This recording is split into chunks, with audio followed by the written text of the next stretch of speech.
This time on Norfolk Perspectives, we're going to be talking about football registration and all about our post. Norfolk Police Department talks about bullying, and the Crime Line celebrates 30 years right here on Norfolk Perspectives.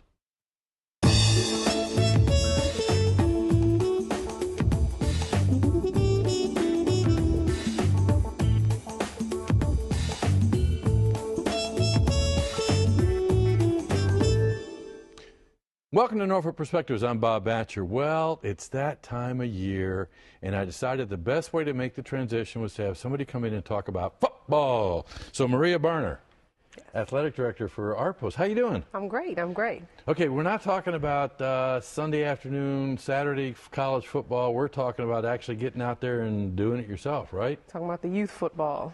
Oh, youth! Yes. Oh, good. I can relax. Okay. We won't have you do anything. So it's that time of year. Yep. Summer's over. Yep. Are you ready for some football? I know it. Are the kids ready for football? Oh, they're ready. Already out there practicing now.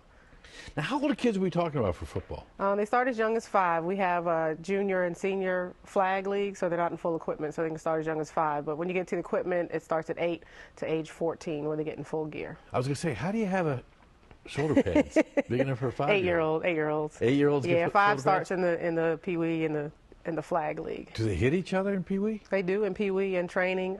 They actually have the coaches that will be on the field with them, though, so it's kind of different from the actual bigger boys that play. Okay, I got to ask you. You've been on the field with these 5-year-olds, right? It's cute. Okay, describe the mom to me. Well, it depends. I like that age group better because they're not as serious as the older kids, but some of them are, though, and some of the moms are a little worried about how hard their kids get hit and things like that. How about the dads?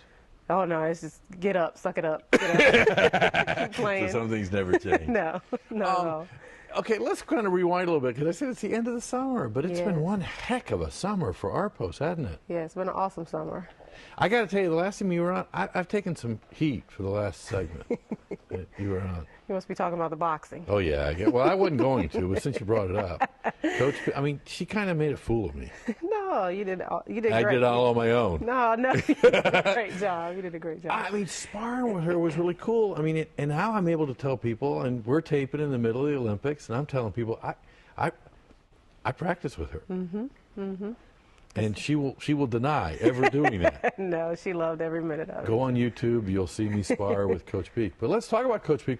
Okay, Yeah, she's in London. Yeah, she's in London right now coaching. You can see her, I think the boxing events are in CNBC. And so you can see her actually in the corner when USA is boxing for men and women. And she's Just telling them what to do. She's not actually boxing. She's good at telling them what to coaching. do. Yes, she is. Very good. Now, you just came back, though, from a trip, too. Yeah, we took with the her summer. boxers to Kansas City, Missouri for the Ringside World Championships. And you brought them back? Yes, we brought back 2 champions.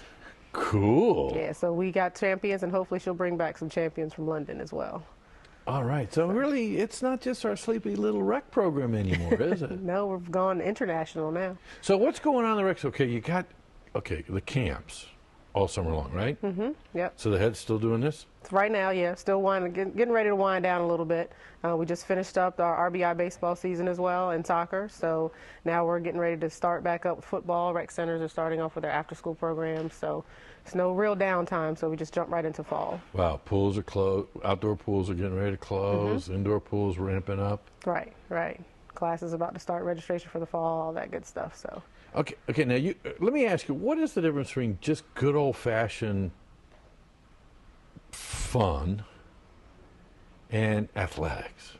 Just a little bit more organization with the athletics piece to it. You know, you have coaches, you have some direction as opposed to just running wild and playing around. You can actually have some directions, and we kind of pull that energy together, and it's for some common goal. Okay, you got a parent out there watching, and they're also going through the school supply list, getting ready for school, and the classes, and you have the physics class, math, calculus, whatever. How does that athletics then fall into it? Because there's been that public discussion about athletics. Mm-hmm, mm-hmm.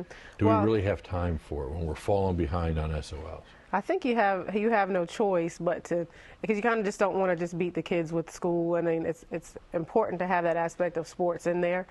We also throw in education in our athletic program as well. We just did came up with an all-academic team for all of our sports. So we encourage the kids to also do their schoolwork. We encourage the coaches to also serve as those positive role models to keep the kids' grades up. So it's not just about football. It's not just about basketball. It's actually that we're also focusing on their grades in school as well. So they know, hey, I want to make that all-academic team, so I'm going to do what I have to do in school and also on the field as well. Okay, going back to football, I mean, I got to be honest, I mean, you know, the TV stations all pay attention to the high school football on Friday, and of course, ODU and all that. We'll put that one in the parking lot. But how does the rec program, football program, parallel with high school? I mean, is it kind of a Well, as far as attendance, any connection? or Yeah, well, Well, as far as a connection, I mean, we actually play our championship games at Powhatan Stadium out at ODU. We're also working on with the Norfolk Public Schools to get some games during the week out there as well.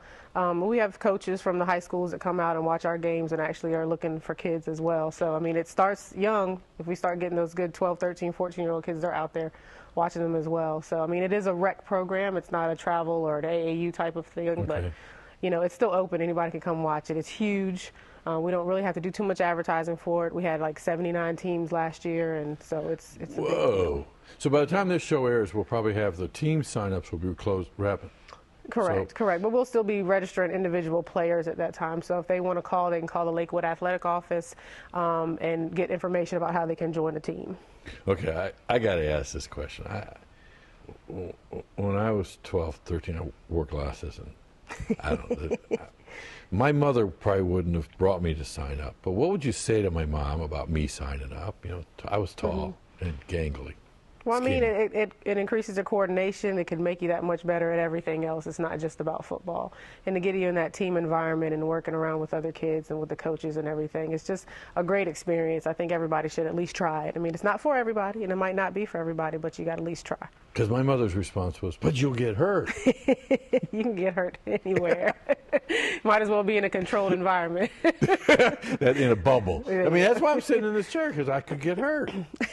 Okay, this is another personal question, but you are a professional reviewer of athletics and sports. What do you play? Not football. Because you could get hurt. I play flag football. Flag football? Okay. Yeah. Softball is my biggest sport. So I played in college, and I still play now. Okay, now you've gotten to know me over the year. What should I play? I told you to come play softball. Softball? Got a spot for you on the ARPOS team. Come on out. Okay, I'll play on Friday nights. Really? Co-ed? Yep. Big ball? Big ball. No. Cool. So what other sports do we have for guys like me? We have volleyball that's going on as well. You can do some volleyball. I like volleyball. I've really gotten reconnected with volleyball during the Olympics. Okay. No, I bet you have. I can understand watching it. I haven't. I know. So a lot of people like to watch. Well, are you starting to get more interest during the Olympics? Are people saying, hey, can we do that here? The gymnastics part, because we don't have a gymnastics program in Norfolk. So a lot of people are, now that they see the Gabby Douglas out there, they want to know about our gymnastics. Now, there is gymnastics in Norfolk, but just not through our Guess what? I will never ask about getting involved in gymnastics. You don't want to do gymnastics? I promise.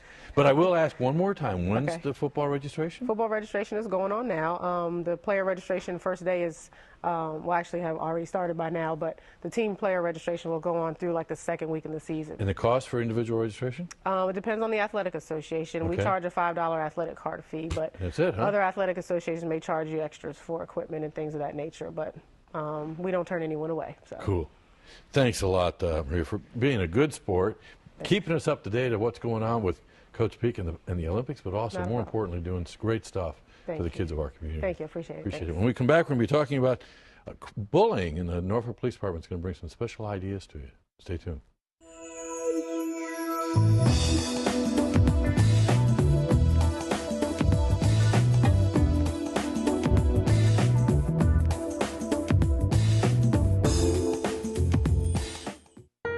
In the small town of Elmira, New York, a boy was born into an all-American family.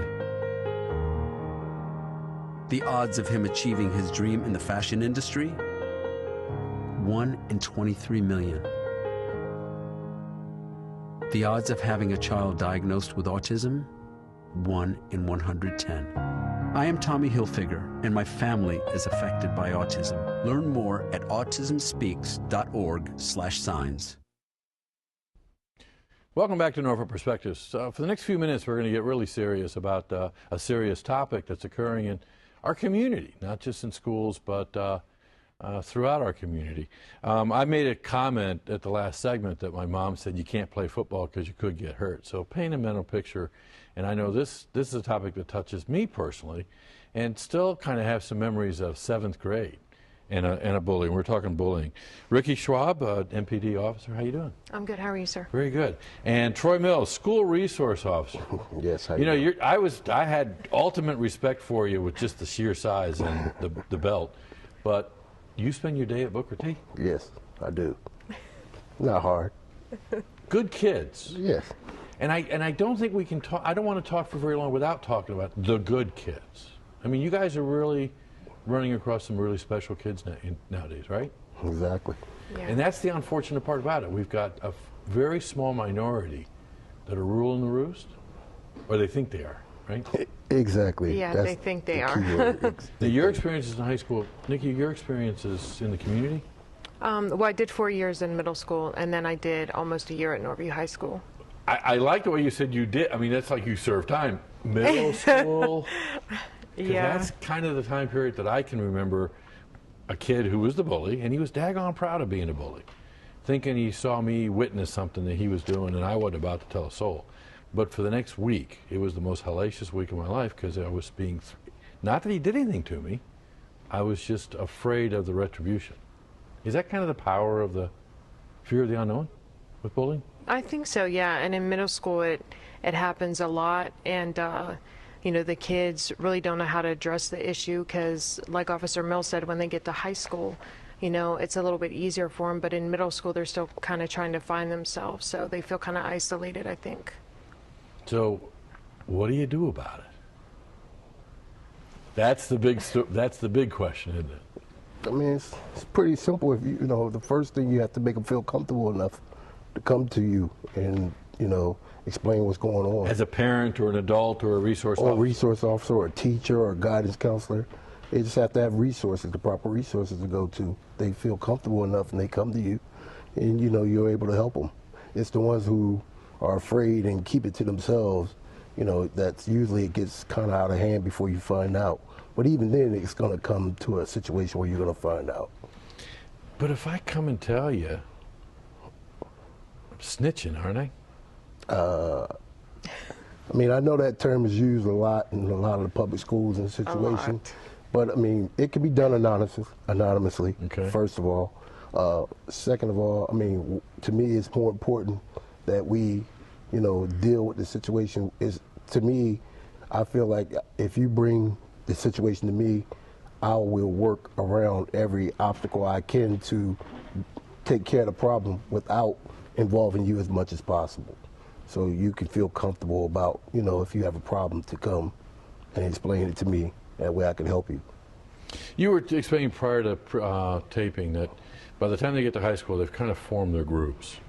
That's good and bad, isn't it? Exactly, because, you know, sometimes you could get mixed up in the wrong crowd. Even with that, you know, from my experiences, from what I've seen, when kids are, you see some kids who have potential. So if, you know, you have any concerns, you can just address that kid personally. I personally, in the schools, I talk to a lot of kids personally.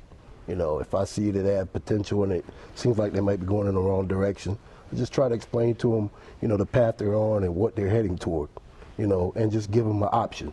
A lot of kids don't realize they have options. Mm-hmm. So just kind of some open, honest conversation, that's what I'm hearing from you? Exactly.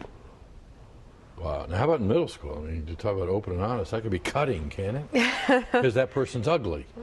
Well, like I said, it is difficult for them because they're still finding themselves, you know, and you know, puberty plays a major part of that. Mm-hmm. So, but like Officer Mills said, it's more about having, you know, one-on-one time. And you see kids that have a lot of potential, but, you know, maybe they're lacking the self-esteem to go in the right direction. So, you know, as SROs, we always pull them aside and talk to them. And like Officer Mills said, you know, let them know what they can do and, you know, that we see positive things in them to try to get them in the right direction. You know, in the first segment we talked about football registration and kind of building the character on the field. There's an outlet to that. You register for a class. How does a parent or a responsible guardian adult of a growing kid at middle school or high school, is there a place they can go to find out more information? Is there some place they can talk to, somebody they can talk to about it? You see that you've had successes there? As far as bullying, Yeah. well, from my experiences, a lot of time I've had issues where the parents will come to the school. Once they realize that there is a school resource officer in the school, a lot of times they call to the school to speak directly to me, especially, if a parent is really concerned and feels, the kid needs an outlet, they'll call the school and talk directly to me. And usually what I'll do myself is either I'll get with their teachers, guidance counselors, or bring them into my office, and we all get together, try to solve the problem. And the first line of person might be to talk to the kid. Right. Cool. We're going to use this year to kind of bring more attention to this topic. So can I ask you on camera, will you come back and talk some more about it? Sure, absolutely. Sure. Okay. When I have you back on, because I know we're going to be running over the next several weeks a PSA that our interns did, who are coming in to talk about bullying, and I think it really hits home from their point of view. So for the viewer, be looking out for that PSA. And for you guys, thanks for everything that you're doing to bring a comfort to a kid who might be lost. Appreciate it. Thank you. When we come back, we're going to be talking about Crime Line is 30 years old and why. Stay tuned.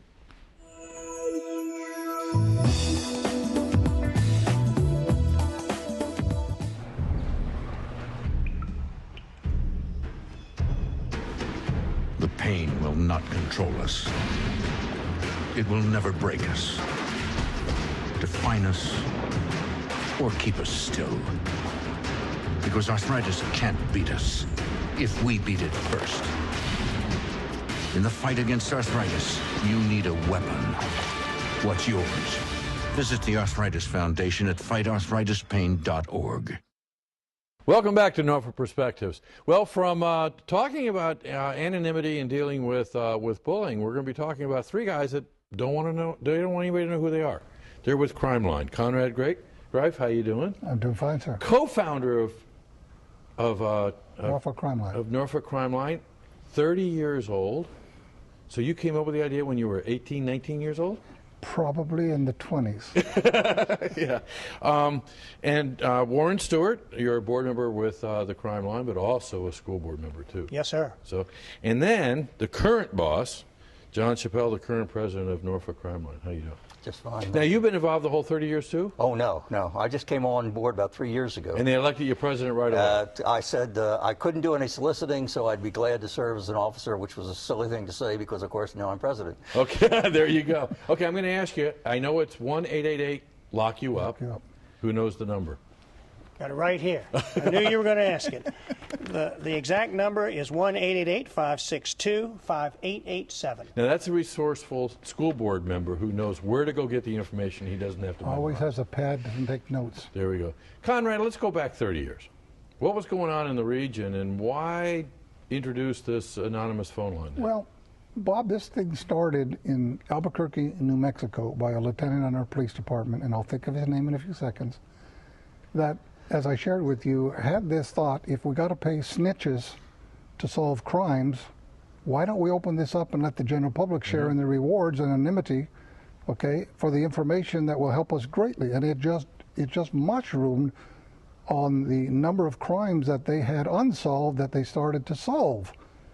And this same process went to many of the other police and law enforcement agencies, and it spread.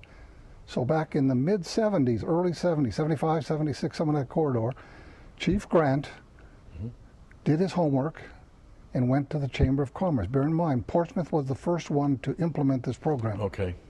He went to the Chamber of Commerce and said, I want to implement this in the city of Norfolk and I need your help. Help me put this together with the right people. At that time, they were a little bit reluctant. I don't know why, but they asked if Pat Miskell would then come over and start helping with it. In the meantime, Chief Grant knew who he wanted to put as the leaders of the Crime Line program, and he asked me as one of those co-founders, because I was doing this already with the law enforcement agencies as the person for the bank, which was then National Bank of Commerce and Virginia National, handing security and bank robberies and so forth to come and be on the committee. Oh, okay. Little did I know that he also asked, if you all remember, tell a friend, Gene Walters. And the other person was Henry Clay Hoffheimer. Those were the four of us. And we met over lunch in the Harbor Club. And at that point, we agreed that we would do it. And Gene Walters was selected to be the chairman. He says, no, I don't want full responsibility. I'll do your public relations. Well, that was the best thing we ever did. And he told everybody about the crime line, and he was remarkable. He couldn't keep a secret well. He could not. He was a remarkable individual in helping us in that way. And so Charlie asked if I would then take over administration and operations and become co-chairman. And I said I'd be honored. And Mr. Hoffheimer said, I would too, but I don't have anything at my age that I can really do for you. But I will give you $25 if you will put matching $25 donations so we can start this program. Wow. And that's how we started. Okay, because I'm confused, but people say I live in that state. Does it belong to the police department, to Wavy TV? No, because I see it all over the place. But how does it work? It's a completely independent, not-profit corporation run by the citizens of Norfolk, businessmen, professionals who give up their time and energies to raise the funds to pay for the rewards, who work in concert with the police department to assist them in solving crime. In solving crime. Yeah, because I mean, I kind of jokingly started the segment by saying you guys really didn't want to know anybody to know who you were, because that really is the magic of the program, right, Warren? Is keeping it. Yes. Anonymous? Any person who gives us a tip that leads to an arrest will get a reward. The anonymity of anyone giving us a tip is certainly we need to keep their name secret. But the most important thing is what the crime line does is get the money to pay the rewards that results from arrests and solves crimes. Sometimes an arrest will solve one crime, but more than likely it will solve a whole host of other crimes. Oh, okay. So it's being effective? Oh, absolutely. We're up to about $500,000 in payout. In actual payout? In actual payout, yes. Since 1981. Since 1981. Because I guess one of the challenges is you want to have success, but you don't want to tell people you're having success, because if you're having success, I mean, we're helping to keep our streets a lot safer. And certainly the police department is very, very supportive of us. Obviously, we work hand in hand with them. One of the things that we hope to initiate this fall is texting. Warren's working very closely with the schools, and we're hoping to have enable our students to actually text in tips. We have software that's scrambled, so there's anonymity. Wow. And they'll be able to text the crime line with information about individuals that the police department wishes to apprehend. I really appreciated you guys calling to say that you want to come on the show. I viewed it as a real compliment that it's a way of getting information out. But how do you normally try to get your information out? I mean, you know, they end every crime story, on-site crime story, by calling 1-888, lock you up. Communications.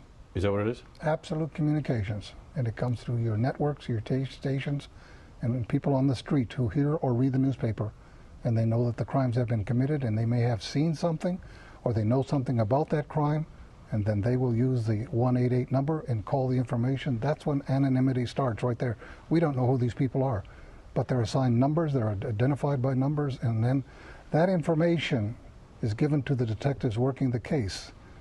If it results in an arrest, an apprehension, then that information is brought to the crime line board, who then sits there and reviews it and asks the officers and the detectives, what is your recommendation? And that recommendation is debated, and then a reward is given for that information. Well, I don't want to give away any, but how do you give the award if you don't know who it was? Can't tell you. It's anonymity. Oh. Bob, I had to ask, because I ask it every time I hear that it's anonymous. Have you ever heard the story of the money tree? No, go ahead. Tell us. You're going to tell me the story. It can be handed out in many number of ways. I'm not sure I understand how they do it today, but when I was chairman of it, Ernest Morgan was our carrier. We called him the Pigeon. So after the rewards were made, and this is a true story, after the rewards were made in the early days, okay, the number was given on a piece of paper to Ernie Morgan and the amount of money. and the information that the person would call in and said, I'm 12345, is there any reward been assigned? And they would say yes, and it will be on Granby Street in Granby and Butte at 9 o'clock tomorrow morning. And Ernie would be there reading a newspaper, and the guy would walk up and say, I'm 12345, and he'd raise his arm, the money's gone, and we don't even know who got it.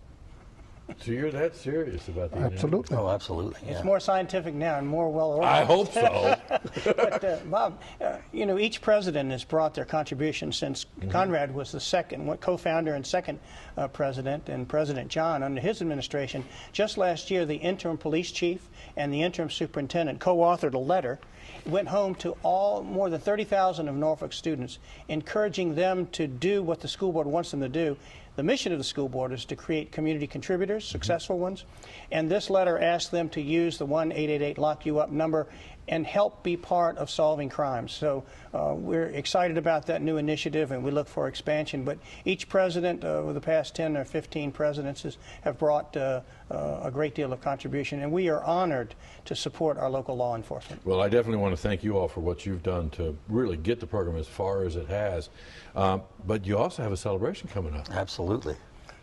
On September 18th, right? September the 18th at the Norfolk Yacht Club right here on Hampton Boulevard from 5 to 7 p.m. We're going to invite all of the citizens who have assisted us over the years, former board members, members of the Civic League, city leaders, law enforcement officials, to come and celebrate with us what we've been able to accomplish over these last 30 years. Thanks to Conrad and so many others. Of a celebration, and you're invited, Bob. Yes.